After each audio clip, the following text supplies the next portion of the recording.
Look at your phone. Scroll for 30 seconds, and you'll see it. A former classmate just bought a house. A 20-year-old on LinkedIn just raised $10 million. Someone you used to know is traveling the world, looking perfect. And then there's you. Maybe you're sitting in a car you don't like, or at a desk that feels like a cage. You feel this heavy, crushing sensation in your chest. It's the feeling that you're behind. But what if I told you that this race you're losing doesn't actually exist? 2,000 years ago, the Stoics dealt with this exact same shadow.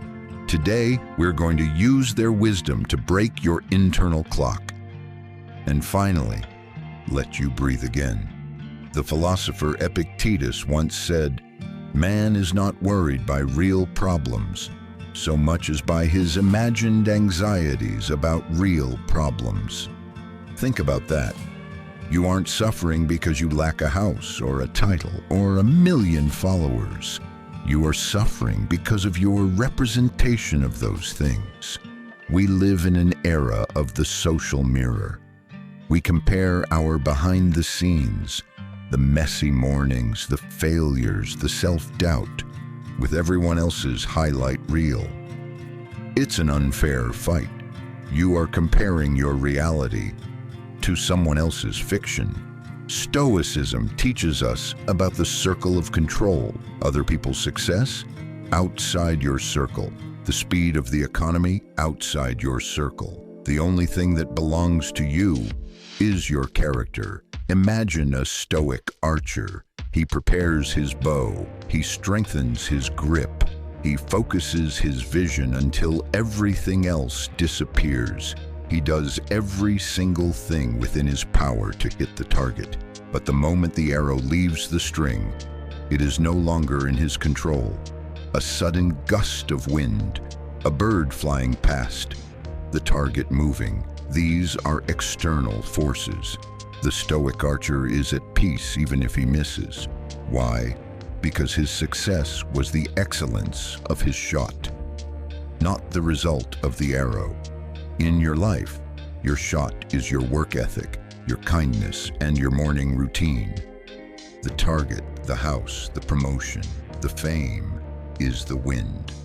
If you feel behind, it's because you're judging yourself by where the arrow landed, instead of how you pulled the string. Nature does not hurry, yet everything is accomplished. A cherry blossom doesn't feel behind because the oak tree is taller. An apple tree doesn't feel like a failure because it doesn't bear fruit in the winter. We are the only species that creates a fake calendar of shoulds. I should be married by 30. I should be a manager by 25. Marcus Aurelius, the most powerful man in the world, didn't even become emperor until he was 40. He spent decades studying, failing, and waiting. He wasn't behind. He was preparing. You are not a product with an expiration date. You are a soul with a season. So how do we fix this today? First, audit your inputs. If looking at a certain person's life makes you feel small, mute them. That isn't weakness, it's gatekeeping your own sanity. Second, redefine your metrics. At the end of the day, don't ask, how much money did I make? Ask, was I disciplined? Was I present? Did I act with justice? Third, remember the concept of Amor, Fati.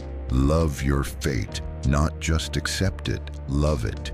If you are struggling right now, that struggle is the very fire that is forging your character. You cannot be behind on a path that was designed only for you. Stop looking at their clock. Start looking at your compass. If this message helped you slow down today, leave a comment. Tell us one thing you've achieved that can't be measured in money or status.